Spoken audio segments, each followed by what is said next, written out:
ये जो चश्मा पहन रखा है ना मैंने, ये वाला, ये मैंने लेंसकार्ट से खरीदा था और आज लेंसकार्ट की ही बात करने वाले हैं। 10 नवंबर 2025 को लेंसकार्ट का आईपीओ लिस्ट होने वाला है स्टॉक मार्केट में। अब अगर तुमको नहीं पता है कि आईपीओ क्या होता है, स्टॉक मार्केट क्या होता है, लिस्टिंग क्या होती है, अगर नहीं पता तुमको तो भाई तुम क्या कर रहे हो इस वीडियो में। फर्स्ट ऑफ ऑल तुम्हारे लिए वीडियो नहीं है। But before we go into that resume से स्पेसिफिक सेगमेंट, तुमको बता दूं कि ये video, what is this video about. This video is about Lenskart ने अभी अभी अपनी आईपीओ की लिस्टिंग, मतलब आईपीओ लिस्ट करा है। मतलब आप आईपीओ समझ लो ऐसी चीज है कि जब कोई कंपनी स्टॉक मार्केट में पहली बार खुद को लिस्ट करती है, पब्लिक प्राइवेट से पब्लिक कंपनी बन रही होती है, तो वो आईपीओ लॉन्च करती है। वहां पे लोग मेरे और तुम्हारे जैसे रिटेल इन्वेस्टर्स या बड़े बड़े म्यूचुअल फंड्स, कंपनीज पैसा डालते हैं और फिर वो कंपनी स्टॉक मार्केट पे लिस्ट हो जाती है। फिर आगे जाके आप उसके शेयर्स खरीद सकते हो, बेच सकते हो, ट्रेड कर सकते हो, what ever you want to do. ठीक है, ये है बेसिक सार।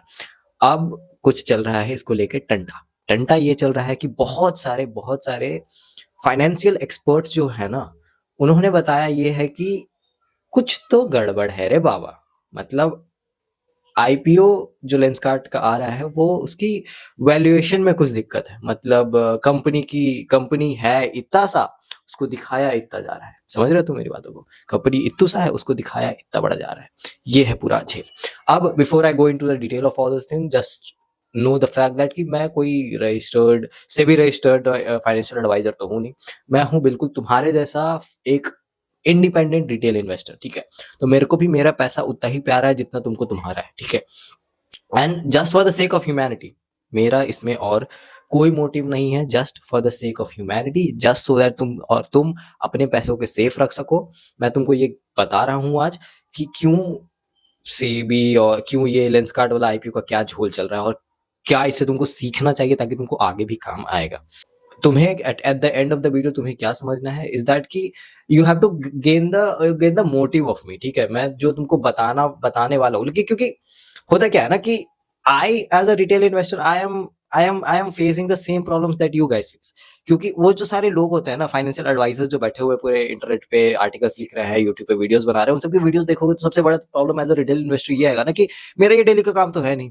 मैं डेली तो कंपनीज के वैल्यूएशन चेक करता नहीं रहता, जीएमपी वीएमपी देखता नहीं रहता, पी रेशियो वगैरह फलाना ढिमकाना, है ना, प्राइसिंग वगैरह डेली नहीं देख सकता भाई, मेरे से नहीं हो सकता और किसी भी नॉर्मल आदमी से नहीं हो सकता वो चीज जिसका बिल्कुल वो काम ही वही है, वो कर ले। तो यहाँ से तुम्हारे पास एज ए रिटेल इन्वेस्टर दो ऑप्शन है, या तो तुम किसी और के भरोसे छोड़ दो, मतलब कोई तुम्हारा फाइनेंशियल एडवाइजर है उसके हाथ पे, तुम्हारा सीए वगैरह उसके हाथ पे छोड़ दो कि भाई मेरे पैसे हैं तू समझ।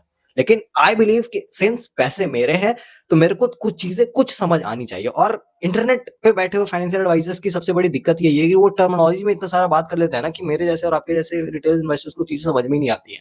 अब मतलब बेसिकली तो मेरा मोटिव ये है कि मैं तुमको चीजें सिंप्लीफाइड करके बता सकूं। अब आते हैं लेंसकार्ट की कहानी पे।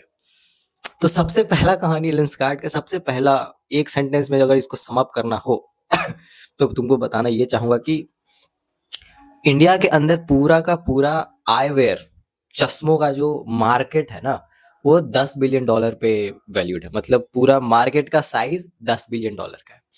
और लेंसकार्ट जो कंपनी शेयर मार्केट में स्टॉक नेशनल स्टॉक एक्सचेंज पे लिस्ट होने वाली है, उन्होंने अपना वैल्यूएशन जो है, अपने कंपनी का वैल्यू जो है टोटल, मतलब उस वो कंपनी की वर्थ जो है $8.5 बिलियन बताई है। $8.5 बिलियन के हिसाब से वो अपना शेयर लिस्ट करने वाले हैं। यहीं से तुमको समझ जाना चाहिए कि 10 बिलियन की पूरी इंडस्ट्री है, एक इकलौती कंपनी जो आईपीओ लॉन्च करी है वो 8.5 बिलियन की हो कैसे सकती है? This does not sound right. तुम्हें चीजें समझने की भी जरूरत नहीं है, this this just does not sound right. समझ रहे हो? अरे देवा, ये गड़बड़ है बाबा। अब यहां से होगा क्या ना कि सिंस इन्होंने अपना वैल्यूएशन इतना महंगा तो कर दिया, लोगों को, नॉर्मल रिटेल इन्वेस्टर्स को, और मतलब सेडी बिजनेस है, पूरा का पूरा सेडी बिजनेस है। ठीक है, तो eight the end of the time ऐसा हाइप बनाया जाएगा ना कि wow what a company Lenskart is. दुनिया में इनके अलावा तो कोई चश्मा ही नहीं बेच रहा भाई साहब, कुछ तो गजब टेक्नोलॉजी के चश्मे बेच रहे हैं यहाँ पे, मतलब कुछ तो लगा के दे रहे हैं जिससे तुमको क्वेश्चन के आंसर दिख जाएंगे। ऐसा वाला वैल्यूएशन, ऐसा वाला तुमको इमेज क्रिएट करने की कोशिश करी जाएगी और सडनली इसका डिमांड बढ़ जाएगा। और ये तो बच्चे बच्चे को ही पता है, अगर तुम थोड़े से भी पैसे से डील करते हो, कि सप्लाई और डिमांड वाला ही खेल है, कि जैसे ही बातें फैलेंगी, अच्छा सेंटीमेंट में बात होने लग जाएगा, सबको लगने लगेगा कि वाह what a company it is, what a big company it is, कितना बड़ा वैल्यूएशन है, कितना तगड़ा कंपनी है। डिमांड अपने आप ऊपर जाएगा, डिमांड अपने आप ऊपर जाएगा, तो स्टॉक प्राइस जो लिस्ट होने वाली है स्टॉक एक्सचेंज पे वो भी ऊपर जाएगी। ऐसा सेम सिनेरियो एक 4 साल पहले आज से पेटीएम के साथ भी हुआ था। This is how it was hyped, Paytm का आईपीओ आ रहा है, पेटीएम आ रहा है कंपनी में, पेटीएम पेटीएम जैसा यूपीआई कंपनी, इंडिया का सबसे बड़ा यूपीआई कंपनी इतना ज्यादा वैल्यूएशन के साथ आ रहा है स्टॉक मार्केट में, तहलका मचा देगा। और हुआ क्या, 1950 रुपए एक शेयर पे पेटीएम लिस्ट हुआ था स्टॉक मार्केट पे। आज तक 4 साल से ज्यादा होने का है, आज तक 1950 टच नहीं कर पाए। वहां से जो क्रैश, क्योंकि ये ना होता क्या है ना, तुमको इसके पीछे का लॉजिक समझाता हूँ। अब ये सब जो बड़े बड़े कंपनीज होते हैं ना, बड़े बड़े कंपनीज का मतलब जो वर्ड माउथ वर्ड वाले जो कंपनीज होते हैं, जो बहुत ज्यादा फेमस होते हैं, companies like Paytm, Swiggy, Zomato, Nykaa, Mamaearth, ये सब कंपनीज में तुम नोटिस करोगे इन लोगों का हाल डावाडोल ही चल रहा है। ठीक है, तो अब होता क्या है ना, जब इन जैसे कंपनीज का आईपीओ जब लॉन्च हो रहा होता है ना, तो एक बबल क्रिएट करा जाता है। अब मैं तुमको समझाता हूँ कि ये पूरा पूरा प्रोसेस काम कैसे करता है। तो जब एक कंपनी बहुत छोटी सी होती है, बिल्कुल स्टार्टिंग फेज में, तो वो अलग अलग इन्वेस्टर्स के पास जाती है, खुद से वहां पिच करती हैं, उनसे फंडिंग मांगती है। जैसे शार्क टैंक्स पे जो शार्क्स बैठते हैं, या फिर वेंचर कैपिटलिस्ट हो गए, या फिर एंजल इन्वेस्टर्स हो गए, इन लोगों का क्या काम होता है ना, कि वो एक स्टार्टअप को ढूंढते हैं, स्टार्टअप या फिर उनको ढूंढती है, और वो बहुत इनिशियल टाइम पे वो देखते हैं कि हाँ इसमें मुझे पोटेंशियल दिख रहा है, मैं इसमें पैसे इन्वेस्ट करूंगा, और जब आईपीओ लॉन्च होगा, जब ये कंपनी पब्लिक हो जाएगा, तो मैं अपना शेयर लेके एग्जिट कर लूंगा। अब ये जो फंडिंग होता है, एक कंपनी एक दिन में तो कंपनी इतनी बड़ी नहीं बन जाती है, it takes several years to do so. ठीक है, तो ओवर द इयर्स बहुत सारा राउंड होता है फंडिंग का। एक राउंड में कंपनी की वैल्यूएशन बहुत कम है, उसके हिसाब से पैसे मिलेंगे, उसके हिसाब से शेयर डिस्ट्रीब्यूट करा जाएगा। शेयर का प्राइस मान लो 20-25 रुपए पर शेयर पे, वैल्यूएशन के वैल्यू पर शेयर के हिसाब से वो पैसे मिला, और उतना शेयर उस इन्वेस्टर्स के पास, उस पर्टिकुलर एंजल इन्वेस्टर के पास चला गया। अब कंपनी उस फंड को इस्तेमाल करके थोड़ी सी और बड़ी हुई, थोड़ी सी और आई वॉल्स में आई, तो a little big players come in the game, और बड़े बड़े कंपनीज जैसे ब्लैक रॉक हो गए, या फिर अलीबाबा हो गए, या फिर सॉफ्ट बैंक हो गया, एक पॉइंट पे ये सारे टाइप का company millions and millions of dollars come इसमें इन्वेस्ट कर देते हैं।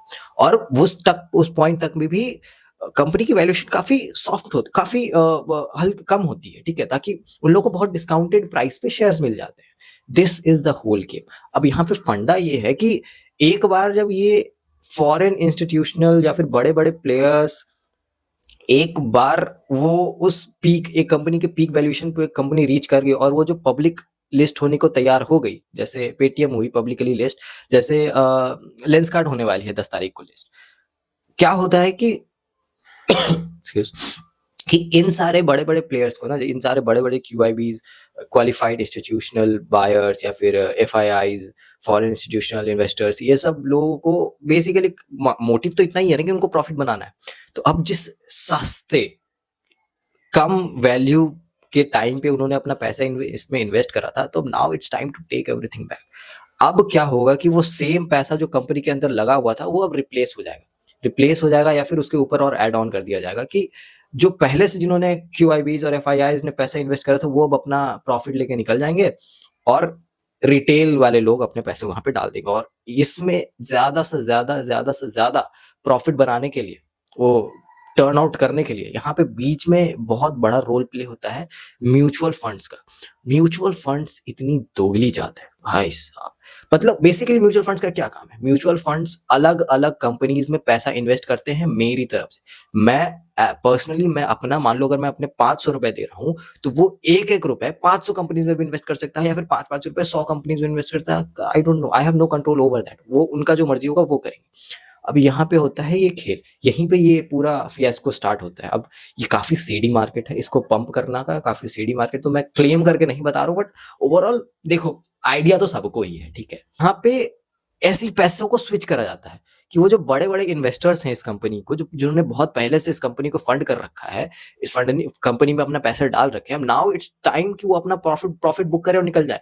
लेकिन अचानक सडनली एक कंपनी से आप पैसे यूँ निकाल तो सकते नहीं हो, क्योंकि वो वर्किंग कंपनी है, कैपिटल सारी यूटिलाइज्ड। तो अब वो पैसा जब उनको लेके निकलना है, बेचना, अपना शेयर उनको बेचना है, तो कोई खरीदने वाला भी तो चाहिए ना। खरीदने वाला जब दाम देगा तभी तो प्रॉफिट पे वो उनका शेयर बिकेगा। This is when the hype is created. Hype बनाई जाती है एक आईपीओ की, और इन बड़े-बड़े रिटेल, बड़े-बड़े इन्वेस्टर्स, बड़े-बड़े कंपनीज, जैसे यही सब ब्लैक रॉक हो गया, या फिर अलीबाबा हो गया, या सॉफ्ट बैंक हो गया, और बहुत सारे कंपनीज ऐसे-ऐसे, ठीक है। इन सारे कंपनीज का जो शेयर्स है, सब कंपनीज का जो स्टॉक्स है, ये सब खरीद लेते हैं म्यूचुअल फंड्स वाले। अचानक से आईपीओ जितने टाइम तक, 3 4 5 दिन, जितने भी दिन तक ये आईपीओ ओपन रहता है, क्यूआईबीज वगैरह एकदम बिल्कुल आईपीओ पे सब्सक्राइब मार देते हैं, खटाखट डिमांड बढ़ जाती है। सब रिटेल, हमारे और तुम्हारे जैसे रिटेल इन्वेस्टर्स को दिखने लगता है कि ओ माय गॉड, ये तो बड़े-बड़े म्यूचुअल फंड्स हाउसेस को खरीद रहे हैं। जरूर ही अच्छी कंपनी है, जरूर ही तगड़ी वैल्यूएशन है, भले 8.5 बिलियन की वैल्यूएशन क्यों ना हो कंपनी की, सही होगा तभी तो इतने बड़े प्लेयर्स अगर खरीद रहे हैं, तो सही होगा।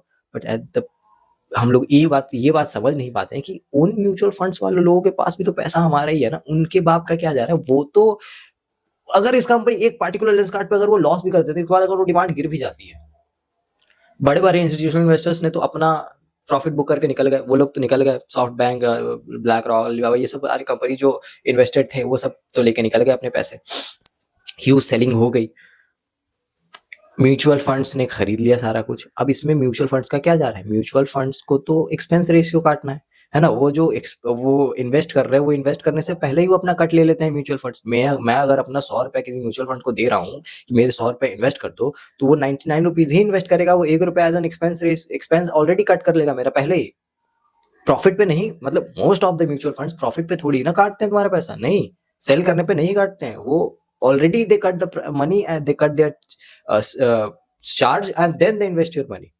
This is the whole game. This is how a company is hyped. This is how a company is bloated. This is how the IPO bubble is formed. ऐसे बनती है आईपीओ की बबल, ऐसे बनती है फेक डिमांड्स। और मेरे और तुम्हारे जैसे, ऐसे जब आईपीओ लॉन्च होता है ना, तो आईपीओ का एक जीएमपी चलता है, ग्रे मार्केट प्रीमियम। उस पे उसको देख के ये समझ में आता है ना कि आईपीओ जब कंपनी ने जिस पैसे पे, मान लो अगर एक कंपनी है जो खुद से डिसाइड करती है कि हम लोग अपना एक शेयर 100 रुपए में लिस्ट करने वाले हैं, अब जीएमपी को देख के समझ में आ जाता है कि अगर 40 रुपए जीएमपी चल रही है, तो इसका ये मतलब है कि डिमांड इतनी ज्यादा है कि इट्स प्रेडिक्टेड दैट कि वो कंपनी स्टॉक मार्केट पे 140 रुपए पे लिस्ट हो। तो जिस बंदे ने भी 100 रुपए पे वो आईपीओ खरीद लिया, उसको 40 रुपए तो वहीं पे प्रॉफिट हो गया, लिस्टिंग प्रॉफिट ही। This is how this whole works. And मेरे और तुम्हारे जैसे इन्वेस्टर्स जीएमपी इसी कारण से ब्लोट कर जाती है, because looking at the demand of all the big players, all the big huge money वाले प्लेयर्स, को एलआईसी हो गया, एचडीएफसी हो गया, एक्सिस बैंक हो गया, पराग पारिक हो गया, ये सब बड़े बड़े कंपनीज का डिमांड, जब इन लोगों का सब्सक्रिप्शन आता है ना ऐसे लेंसकार्ट जैसे companies, over valued, over hyped companies के ऊपर, तब हमारे और तुम्हारे जैसे रिटेल इन्वेस्टर्स के मुंह में आता है पानी। लगता है कि भैंस की आंख, एक शेयर पे इतना ज्यादा प्रॉफिट होने वाला है हम लोगों को, इतना ज्यादा डिमांड है, जीएमपी तो स्काई रॉकेट है, डालो भाई साहब डालो पैसे। ना तो म्यूचुअल फंड्स के बाप का कुछ जा रहा है, ना तो पीयूष बंसल के पापा जी का कुछ जा रहा है, ना ब्लैक रॉक के सीईओ का कुछ जा रहा है। जा किसका रहा है, मेरे और तुम्हारे जैसे इन्वेस्टर का, जो अपने 10-10 15-15 हजार रुपए इन्वेस्ट कर रखे। उनके लिए 15,000 की रत्ती भर कोई वैल्यू नहीं है, हमारे लिए 15,000 की वैल्यू बहुत ज्यादा है। सो ऑल ये सब इतना ज्यादा समझाने इतना लंबा वीडियो के पीछे का टोटल सार बस इतना सा है कि लर्न, सीखो, कभी भी don't fall in the words of demand. मतलब वो आर्टिफिशियल बबल के पीछे मत भागो, है ना। हमेशा खुद से देखो और गट पे जाओ। अगर तुम्हें ऐसा फील हो रहा है कि तुम डेफिनेशन के हिसाब से जाओ, कि अगर मतलब एक सिंपल लाइन समझो कि अगर एक पूरा मार्केट जिसका वैल्यू $10 बिलियन है इंडिया में, और एक अकलौती कंपनी जिसका वैल्यू $8.5 बिलियन के हिसाब से वो लिस्ट करने जा रही है, तो something is off, something does not feel right, and this is the whole game, this is where you have to stop. Disclaimer, एक और बात मैं तुमको साथ में बता दूं कि मैं, जैसे मैंने स्टार्टिंग में बताया था कि मैं सर्टिफाइड वो हूँ नहीं, मैंने इसकी कोई पढ़ाई वढ़ाई नहीं करी है। Over the years I am managing my money, I am investing, I am actively learning and listening about stock market, managing my own money in that.